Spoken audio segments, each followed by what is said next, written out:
I was sitting at the long oak dining table in my mother's house, surrounded by the people I had loved my whole life. Crystal glasses clinked. Laughter floated through the air. Everyone looked so comfortable, so sure of their place. Everyone but me. When my mother stood and raised her glass, I thought maybe, just maybe, she was about to say something kind, something that would remind me I still belonged to them. Instead, she smiled sweetly, and with a casual wave of her hand, she said, "We've decided to cut Sadie out of the will." The words hit me like a slap across the face. My brother Ethan threw his head back and laughed. His wife Chloe beamed at him like they had just won a prize. My father looked down at his plate. Even my grandfather gave a slow nod of approval. Then they lifted their glasses, all of them, and toasted. To my exclusion, to my erasure, as I sat there frozen, holding my glass, unable to lift it, barely able to breathe. I could feel the sting of tears in my eyes, but I blinked them back with everything I had. Just when I thought the humiliation was complete, the front door opened. In walked our family lawyer, Mr. Hayes, holding a thick folder in one hand. He didn't smile. He didn't even look at them. He came straight to me and said, "Actually, Sadie is the only one who's getting anything." The room went dead silent. I sat there, heart pounding so hard I thought it might crack my ribs, while the world I thought I knew shattered right in front of me. It was one of those cool fall evenings that always made me nostalgic. The sky had already gone dark by the time I pulled up to my parents' house. Their estate looked exactly like it always did, perfectly polished, grand enough to impress the neighbors, cold enough to make you wonder if anyone actually lived inside. I sat in my car for a moment, hands gripping the steering wheel, trying to gather myself. I had not been home for months. Things had been tense between us for years. But tonight there was a small part of me that wanted to believe this dinner was a sign things were getting better. Inside, the house smelled like roasted turkey and warm bread, the same way it did every holiday when I was a kid. For a second, it almost felt like old times. I let myself believe the lie that maybe I was walking into a family that missed me. I smoothed my dress, forced a smile, and stepped inside. My mother, Linda Monroe, was standing at the entrance of the dining room. She looked immaculate as always, her hair perfectly styled, her pearls gleaming against her black dress. She greeted me with a kiss on the cheek that barely brushed my skin. Her eyes scanned me quickly, the way someone might inspect a package for damage. "Sadie," she said, her voice pleasant but empty. "So glad you could make it." I nodded and murmured something polite, even though my stomach was already tightening. My father, Walter Monroe, gave me a small, tired smile from his seat at the head of the table. He'd always been the quiet one, the man who followed my mother's lead without question. Next to him sat my older brother Ethan, dressed in a sharp suit even though it was just a family dinner. His wife Chloe perched beside him, all glossy hair and bright lipstick, her hand wrapped possessively around Ethan's arm. At the far end of the table sat my grandfather, George, a man who believed strength was measured by how loudly you could dismiss someone else's feelings. His stern gaze flicked over me once, before returning to his glass of bourbon. I took a seat at the only open chair, right at the end, the place where I always seemed to end up, the outlier, the spare part. Dinner began the way it always did, with surface-level conversations about business deals, vacation homes, and who was achieving what. Ethan bragged about a recent promotion. Chloe chimed in about the new yacht they were considering buying. My mother nodded approvingly at all of it, her face lighting up with pride every time Ethan spoke. When they turned their attention to me, it was polite but clipped. My mother asked how teaching was going in the same tone she might have asked about the weather. Before I could answer, Chloe interrupted with a story about an expensive new private school she was considering for their kids. The implication was clear. My life was small, ordinary, something to be politely acknowledged and then moved past. I smiled through it. I had gotten good at that over the years, smiling through the backhanded compliments, the condescending nods, the invisible line they always drew between themselves and me. I told myself it didn't matter. I was proud of my life. I was proud of the work I did, even if it didn't come with yachts and stock options. Still, sitting there, I felt the familiar ache in my chest. I wanted to belong to them. I wanted to be enough for them.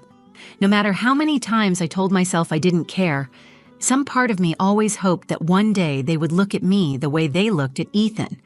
As the plates were cleared and the wine flowed freely, my mother rose from her chair. She tapped her glass lightly with a fork, and the room fell into a hush. She stood there, smiling warmly at all of us, and said she had an important announcement to make. I sat up a little straighter. For a split second, I thought maybe this was it. Maybe she was going to tell me she was proud of me. Maybe all the distance, all the hurt, was about to be repaired with a few kind words. My heart thudded in my chest. I glanced around the table. Even Ethan looked curious. My father stared down at his napkin, and my grandfather shifted in his seat. I held my breath. I wanted to believe this family still had a place for me. I wanted to believe that despite everything, love could still win. I had no idea that within the next few minutes they would shatter whatever was left of my heart without even blinking. My mother stood tall at the head of the table, one hand resting lightly on the back of my father's chair. Her smile never wavered. It was the same smile she used at country club luncheons and charity galas, polite and polished, completely detached from anything real. "I want to thank everyone for being here tonight," she began, her voice calm and steady. "This family means everything to us, and Walter and I have been doing some important planning for the future." Around the table, heads nodded approvingly. Chloe adjusted the diamond bracelet on her wrist, catching the light. Ethan leaned back in his chair, arms folded across his chest, looking satisfied, like he already knew whatever announcement was coming would land in his favor. I forced myself to stay still, even as my hands trembled slightly under the table.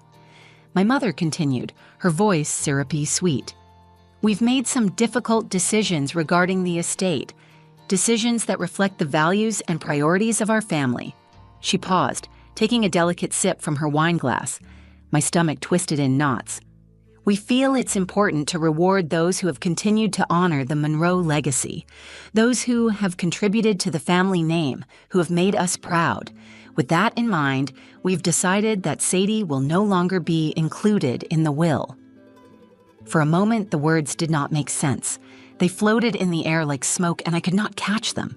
I blinked at her, at my father, at Ethan and Chloe. Ethan let out a short, sharp laugh, like he had been holding it in. Chloe's smile widened into something triumphant. "Finally," Ethan muttered under his breath, loud enough for everyone to hear. My father said nothing. He simply reached for his wine glass with a trembling hand and drank deeply.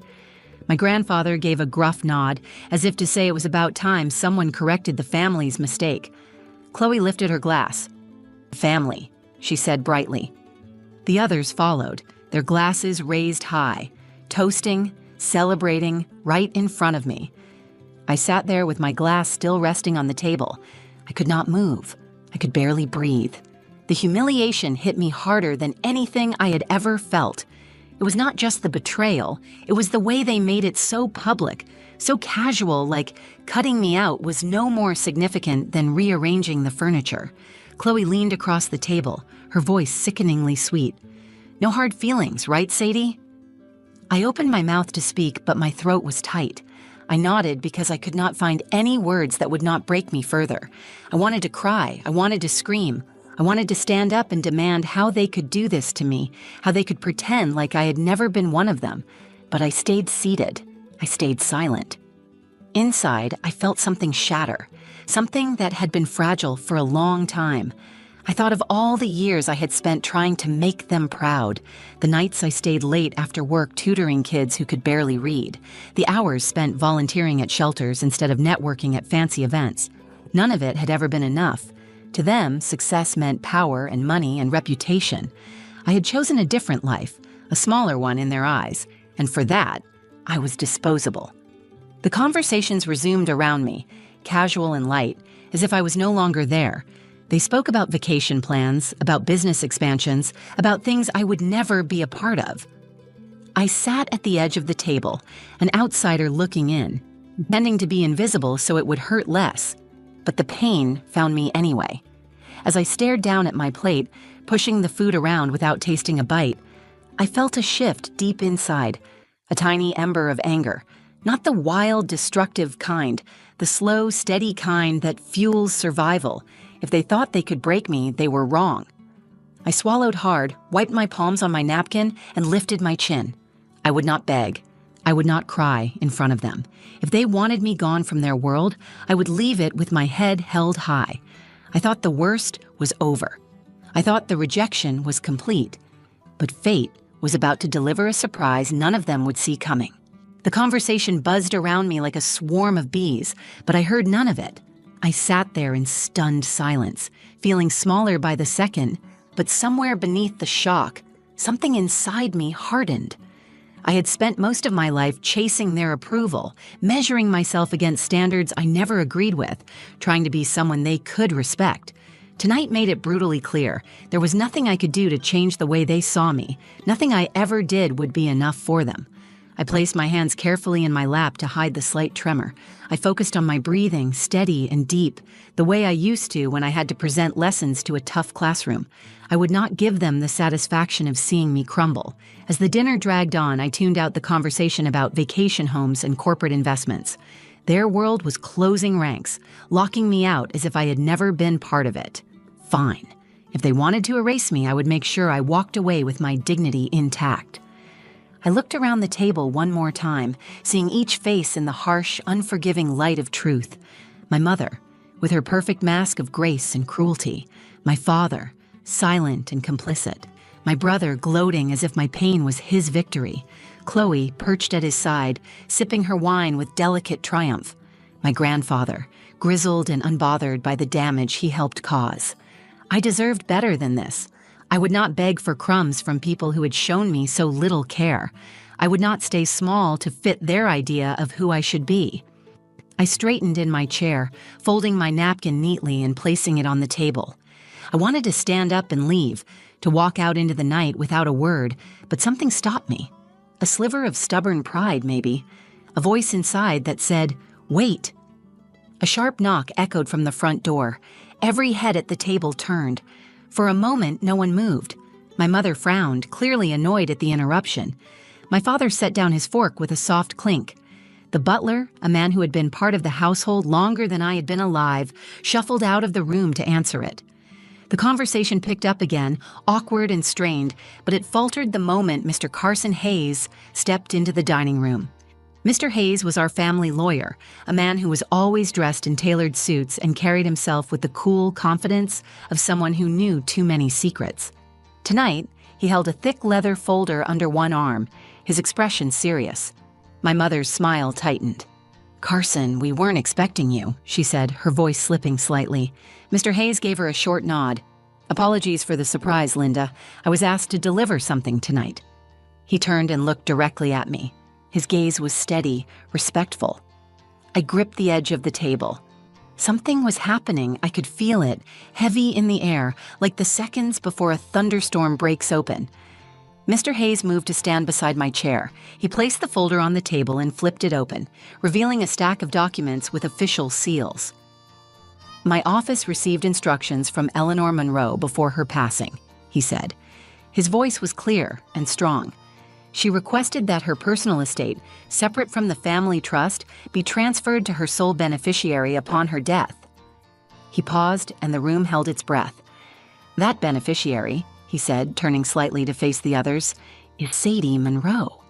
A stunned silence crashed over the table. I felt the words hit me like a wave. For a moment, I could not process them.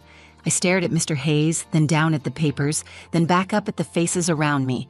My mother's mouth opened and closed, no sound coming out. My father's hand froze halfway to his glass. Ethan gawked at me, his smugness wiped clean off his face. Chloe blinked rapidly, as if trying to make sense of what she had just heard. My grandfather set his bourbon down with a heavy thud, his face darkening. I sat very still, my heart hammering against my ribs. Mr. Hayes continued, unaffected by the tension strangling the room. "Mrs. Monroe's private fortune, totaling just under $5 million, will be transferred to Sadie's name immediately. These were her wishes, fully legal and binding. I have all the documents prepared for signature tonight." I swallowed hard. I could feel 100 emotions clawing inside me. Shock, disbelief, grief, a strange and terrible joy. For once, someone had seen me. For once, someone had believed I was worth something without me having to earn it through perfect grades, polished appearances, or sacrificed dreams. I straightened my shoulders. I had spent my whole life thinking I was the one who needed their approval. Tonight proved the truth. They were the ones who had lost something precious. I looked around the table, locking eyes with each of them in turn. I said nothing. I did not have to. The silence said it all. The silence stretched so long it started to ache. I sat still, feeling the weight of every stare burning into my skin. My mother was the first to recover. She cleared her throat, her hands smoothing the tablecloth in a desperate, automatic motion. "There must be some mistake," she said tightly, her voice brittle. "Sadie was never meant to handle something of this magnitude. She would want the family to manage it." Mr. Hayes remained unmoved. Mrs. Monroe was very clear. She amended her personal estate planning herself. I witnessed it. Her wishes were to leave everything directly to Sadie, without any oversight. My father tried to speak but gave up halfway through the sentence. His hand trembled slightly as he reached for his glass again, knocking it over.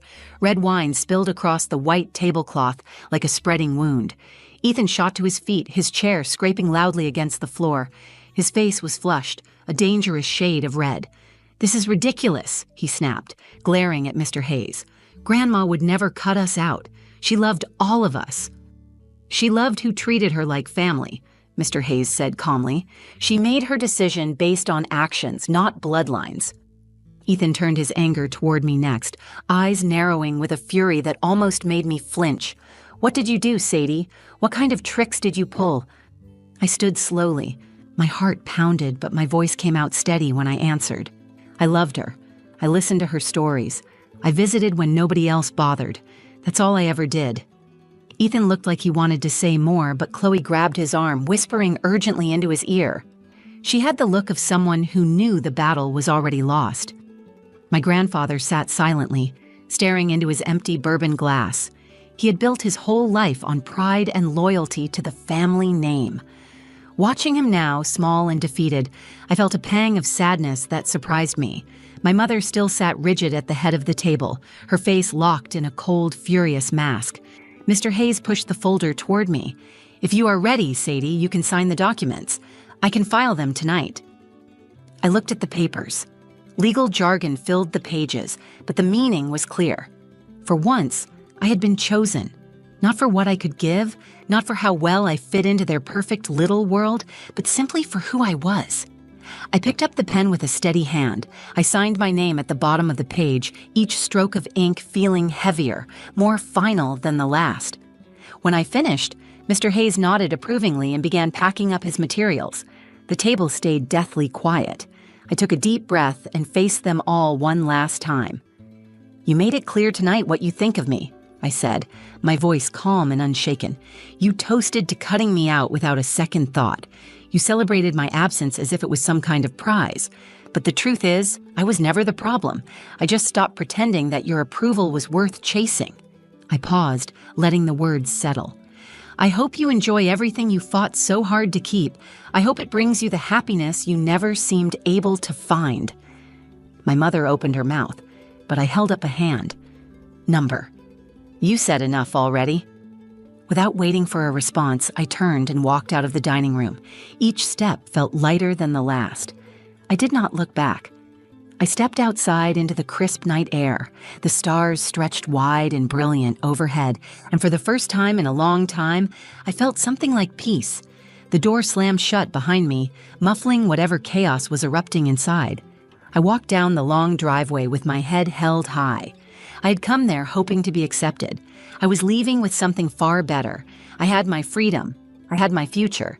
And I finally understood that the love I had spent my life seeking was never going to come from people who only valued me when I fit their narrow mold.